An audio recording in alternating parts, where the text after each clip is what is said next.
I think it's sometimes very difficult to work out what is the smoke and mirrors, or what is the reality behind the smoke and mirrors. On Wednesday, while the Chancellor stood at the dispatch box unveiling her first full spending review, something rather insidious took place, and I don't mean the usual budgetary sleight of hand. I'm talking about deception, not of arithmetic alone, but of intention. Rachel Reeves deliberately was heavy on purpose, light on honesty, and riddled with contradictions. And the newspapers are only now beginning to unpick what many of us instinctively sensed on Wednesday, that this is a Chancellor more committed to saving face than saving the nation. Watching Reeves, one was haunted by the ghost of Gordon Brown, not the man but the method. A torrent of statistics, some in nominal terms, others adjusted for inflation, some spread over 3 years, others over 5, and a few massaged into cumulative aggregates designed to impress but not to inform. The IFS was baffled, and rightly so. The figures weren't meant to clarify, they were meant to confuse, a fog of numbers to obscure the paucity of real vision. I can't begin to tell you how often this has happened to me, and I've asked for a simple answer and I've not got one. Instead I've got this sort of dirge of nonsense. This isn't technocratic competence, it's political choreography masquerading as prudence, a sort of fiscal interpretive dance in which clarity dies and no one is quite sure who stole their wallet. You get the same experience when you call to register a complaint with a bank, certainly with Barclays Bank, where I've now discovered there's an entire department situated in Glasgow whose job it seems to be to stop complaints progressing. And they will do so in a variety of ways, mostly passive-aggressive. And if they can possibly put the phone down, then they will. And in the event, if you are persistent, you will get through. I spoke to a wonderful lady today who was simply delicious. But to get to her, I had to speak to people who were horrible. But there are always people who are good in an institution. This lady called me lovey, and I'm anyone's for that sort of appellation. But strip away the statistics of the statistical theatrics, and you're left with an unremarkable truth. Public services will rise, but only just. And the real winner is the NHS swallowing 90% of the growth in day-to-day departmental spending. But this isn't novel. This isn't transformation. This is stasis.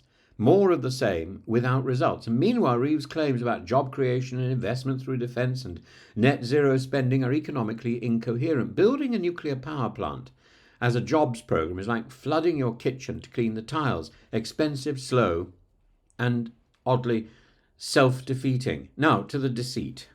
I knew you were waiting for this bit.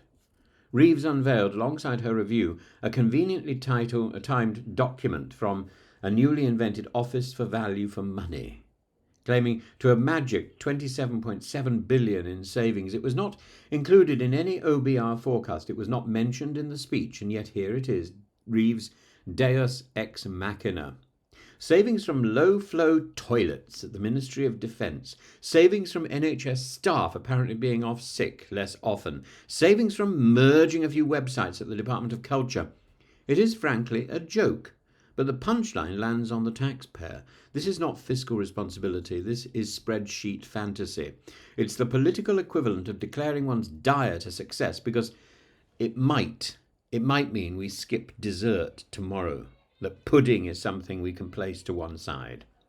There is a profound unease in the country, not because people feel poorer, but because they no longer believe those in charge are telling the truth. And they will have their just dessert. That pudding will eventually be manifest for all its fake bloom. Reeves is not guilty of economic flimsiness. She has knowingly obfuscated. She has sidestepped accountability. And now, with the spectre of autumn tax rises looming and a £1 billion underestimate on childcare, rising council taxes, frozen thresholds, and a dodgy efficiency fund as her fig leaf, the chickens will come home to roost. Some will blame the Treasury, others the OBR, but those chickens will not lay eggs of any value.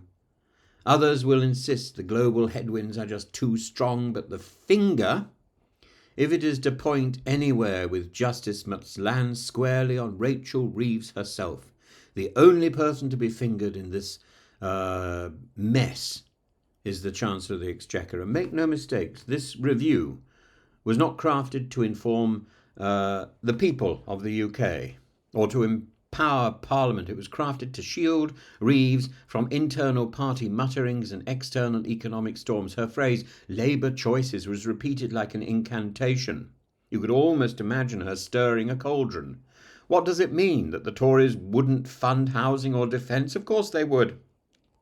That Reeves's numbers are driven by social democracy? If so, then they are numbers without vision, growth, without reform, redistribution, without realism. Reeves wants to be seen as Labour's Iron Chancellor, but rust affects iron. Iron can rust. And what we saw on Wednesday was not tempered steel, but brittle ambition wrapped in bluff. We don't know if Reeves will survive this Parliament. I think not, but we do know this. She has already forfeited her credibility. The deception is not in the details alone, it is in the entire architecture of a spending review that conceals more than it reveals. As a citizen, as a taxpayer, as somebody who cares deeply about public trust in government, as a subject of His Majesty, I say this plainly. If there is a blame for this fiscal debacle, it lies not in the stars, not in the civil service, nor in abstract economic forces. It lies with Rachel Reeves and Rachel Reeves alone. The finger is pointing.